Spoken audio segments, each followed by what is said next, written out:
Hello my beautiful viewers, welcome back to my channel. This is Auntie K's Home Sweet Home. If you're new, been here for the first time, please be part of the family, so subscribe to my channel and you're most welcome. So today I'll be doing Benachin. In Gambia we call it Benachin, and in Senegal they call it chep. Internationally they call it Jollof Rice. So today I'll be doing beef Benachin, and it's the red one with tomato puree, and these are my ingredients displayed. I have my garlic powder, lemon juice, black pepper powder, paprika pepper powder, tomato puree, the block tomatoes, habanero pepper, oil, onions, paprika pepper, spring onions, carrots, frozen cassavas, aubergine, and my meat, beef. I have my 2 kilo basmati rice, my normal sea salt, my vegetable salt. So these are my ingredients that I'll be using, and I would have added cabbage to it, but I ran out of cabbage and it was not available in our supermarkets around. I think it's because of the corona, that's why. So I am doing a side dish which will be my rahabisab, and I have my spinach. I'll be using spinach and my frozen okra to do the side dish, which is the rahabisab. I actually have it in my freezer. I have some, but I am just, for the purpose of the video, I'm doing a new one. It wasn't planned anyway, so that is why I just have the frozen one. But nevertheless, I am going to use it even though it's freeze, so I can still use it anyway. So just to show you how I prepare mine, and this video is happening because it's courtesy of a very special lady, Majula Ba Denmark. Thank you for the video. My Benachin has always been below average, but now with this method I'm using, it's a bit different from the traditional method, but yeah, it's really nice. So this is me. I have started, and excuse me for the fast forward plays because I really don't want the videos to be long. So this is me cleaning my meat. I usually clean my meat with, if it is slippery, with lemon juice and some salt, so that it will not be slippery when I'm cooking it. So I am just gonna wash everything, and when you put in the lemon juice and the salt, you don't have to soak it and leave it. You just have to just put it, wash it with it, remove all the slimy stuffs that are in the meat, and just put it down and just wash it, I mean, yeah. So I added some salt, added my oil to the pot I'm using to cook with, and now I am going to fry my beef. So this is it. This is the beef frying. So the main objective of the frying is not to get it to be tender, but it's only to give it a color, because the meat goes back again into the soup when you're cooking. So as you can see, my meat is already fried to the color that I want it to be. So I am removing all my meat from the oil, the hot oil. So I have my veggies that I've already chopped. These are my onions, and these are my paprika pepper, the red one and the yellow one. I have my garlic, my habanero pepper, my tomato, um, the normal tomato, and my spring onions, and I am going to blend this. So everything here will be blended. I'm going to put it in the blender, and as you can see, it's already in there. I'm gonna add a little bit of water. You don't really want too much of water in there, just to give the blender just that easy turning, yeah, so that everything can be really smooth. You don't want it to be really watery anyway, just a paste like, yeah. So this is the method that I was talking about. Normally the traditional method, you put your onions, the blended thing, before, but this one is a bit different. I am putting in the tomato puree first in the oil. after removing the meat from it. So this is the tomato puree that I am going to fry first, and you have to really fry it really good.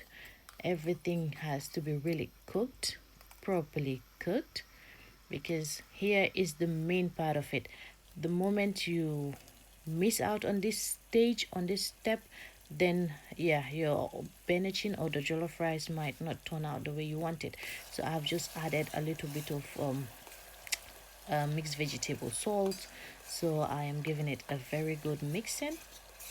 Yeah, this method is a life-saving method. My benachin has always been below average for my taste because I'm a benachin lover. I know how it should taste. Yeah, so this method has really made my benachin go way above average. Yeah, so if you've been struggling with benachin like me for several years, then this is a method you will definitely want to try. So that is my blended ingredients. So I am pouring in the paste now, or the mixture, sorry, in the tomato, the fried already, like a stew from tomato that I've already blended with um the palm oil, the oil, sorry. So this is it. I'm leaving it to fry now, and you really want to leave it a bit longer too to fry, because these are the most important steps. So I'm adding black pepper, just give it a little bit of seasoning, and my paprika pepper, some garlic powder,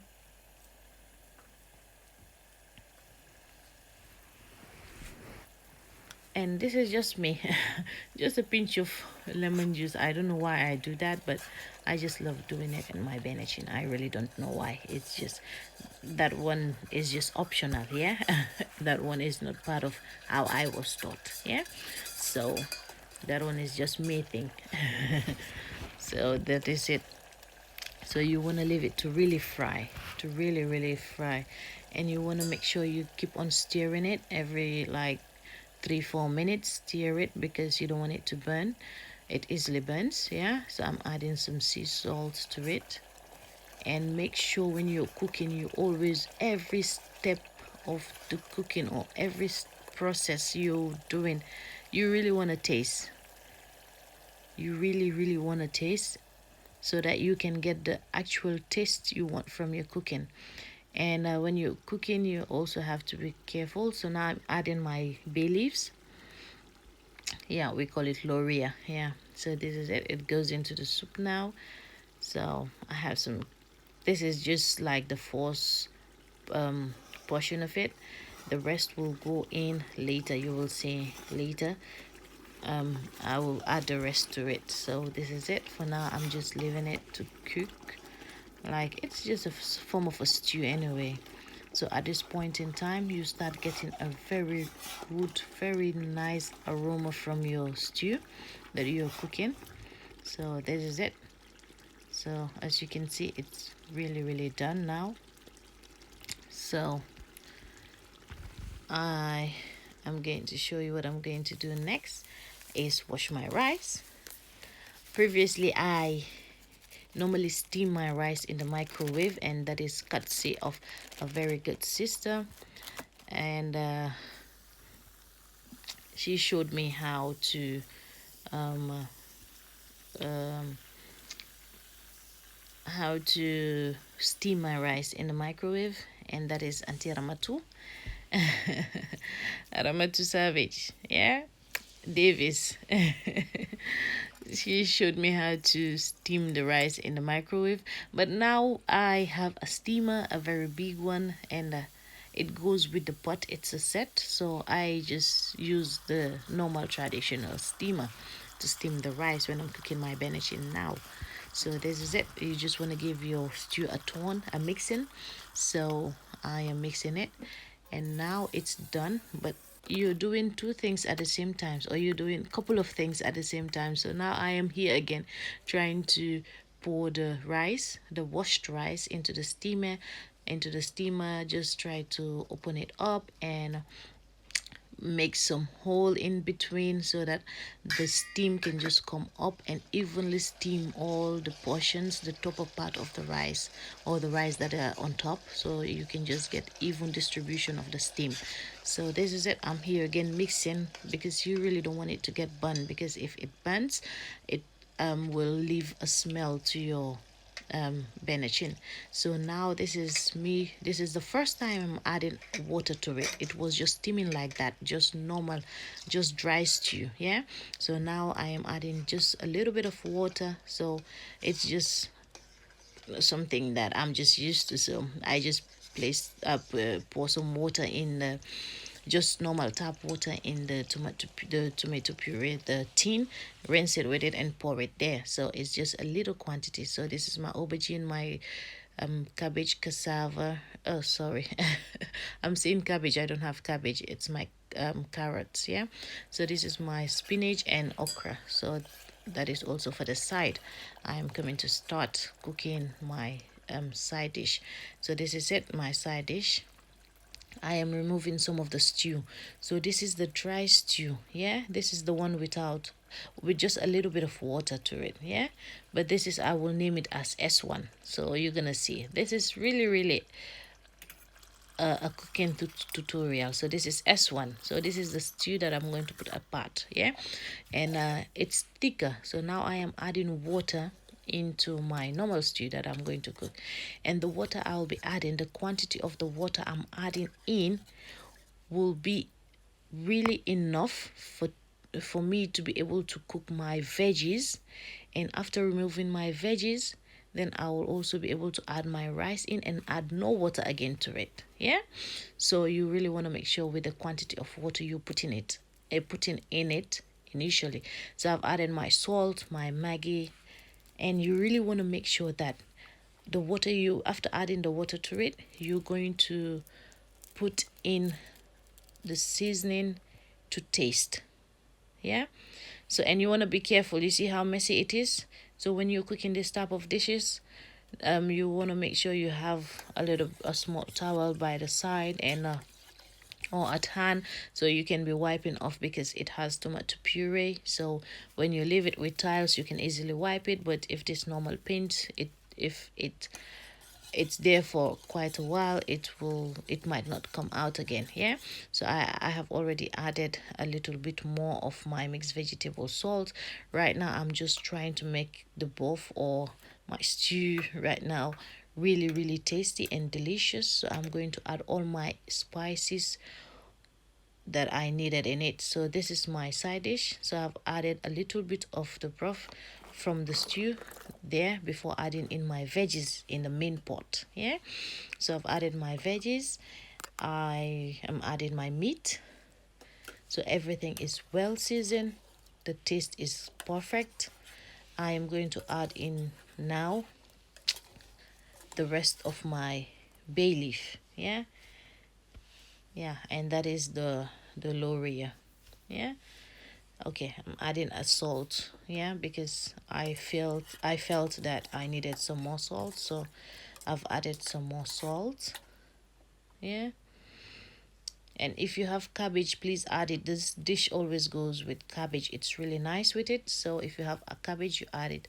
So this is the rest of my my laurier. They are really broken, but this is what I have, yeah, at the moment. Yeah, so this is the rest. So you just add it.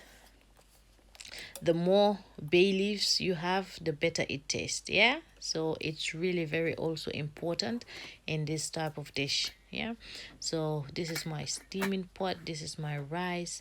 I have already added it, covered the pot with my rice on top or inside the steamer. So this is it. So it's a set. So if you're interested in the pot, you can get it at the Den Haag market. So this is my spinach and the okra. So I've added the stew from the Benachin in here, and this method, it's shown to me, or I discovered this method through CC Giant. Thanks.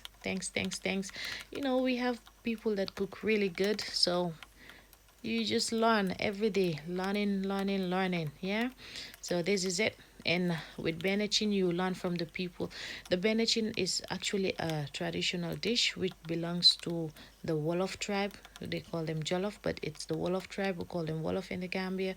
So they are the rightful owner of the Benachin. So these are my stews right now. This is the S1, the first stew with little or almost no water in it. So now I am giving my rice a turn. I am basically doing a lot of things at the same time. So anything you see, it's what I am currently doing. So right now I'm giving it a turn. So this is my bisab, the spinach. I'm giving it also a mixing so it won't burn. So I am, as you can see, I am really pressing the spoon hard because I am trying to break the okra that is in there. It's a frozen okra, so I am trying to break everything. So as you can see, it's almost done anyway. Yeah, so this is it, it's cooking. And this method, it's really good because it's flavored with the stew from the Benachin.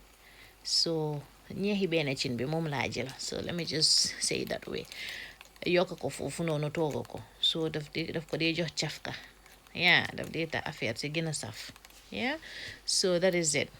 It makes it really tasty. So I've added my lemon juice and my jumbo. So I'm giving it a mix, a good mixing, and leave it there for you need to taste and see. Oh, I made I accidentally poured a little over or poured a huge sum that a huge quantity that I was necessarily not intending to use in it, but it's not gonna waste anyway. I'm gonna put it back in the pot where the Benachin pot. Yeah, so my lemon juice wasn't enough, so I added some more. So that is it. You can see the vegetable salt. I place it aside. So I'm giving my rice another turn again. And my rice, I'm just giving it a turn. I never sprinkle any water to it. Nothing like anything like water or so. Just giving it a turn. Cover it, give it a turn again. So these are my veggies. They're completely cooked. They're fully cooked. So this is it. If you want to test your veggies whether they are cooked, you can use a toothpick. But for me, by just looking, I can see that they are really cooked. So that is it. So I remove everything. So now I am removing some of the stew, the broth, and putting it in another bowl. So as you can see, I have two now. The excess vegetable salt that went into the spinach, I've also already added it in here. So now I'm pouring in my rice. So this is my rice, pouring the rice in, and please be careful because the rice is really hot at this point in time. So if you're new doing it for the first time, yeah, you have to be really careful with it. Yeah, so I've added some more vegetable salt to my rice, and these are my stews. This is the thick one, the one without water, and this one is the one with water. So, and you can see the broth that is on the bowl where my veggies are. So I'm gonna give it a cover. Some people, when they're cooking their beef Benachin, they leave the meat in there. Yeah, but I just prefer removing it. Yeah, so I just love it being on top of the rice like that. So I'm adding my stews to it, so you can see some people, they do knockers. I don't well, the lady that taught me, she did knockers, but the first time I did it after she left, I forgot to do the knockers, so this is how I did it. So I just think that I will just stick to this method, yeah, because it's easy than start blending again. The knockers, it's just blending the paprika, pepper, onion, and just add some spices to it. Yeah, put it in the pot before you put in the rice. Just put it in the pot and leave it to boil before you put in the rice. That is the process for the knockers, but I'm not doing that. Yeah, so I'm just having my stews. This is the stews, the gravies that I got. So this is what I'll be using to cook my rice, and this is really tasty. So everything goes into the rice, and you want to make sure that you give your rice a proper mixing. Yeah, you want to take it from underneath, and yeah, mix it really really well. Yeah, jollof rice really needs mixing. You don't have to like cook, cover and leave it till it cooks. No, it doesn't have to cook on its own. Yeah, so this is it. This is the last stew that I'm adding into it. So add a little bit of vegetables, mixed vegetable salt, and this is my rahabisab. So now I'm done. Thank you for watching. Please don't forget to like, subscribe, and share. Bye bye.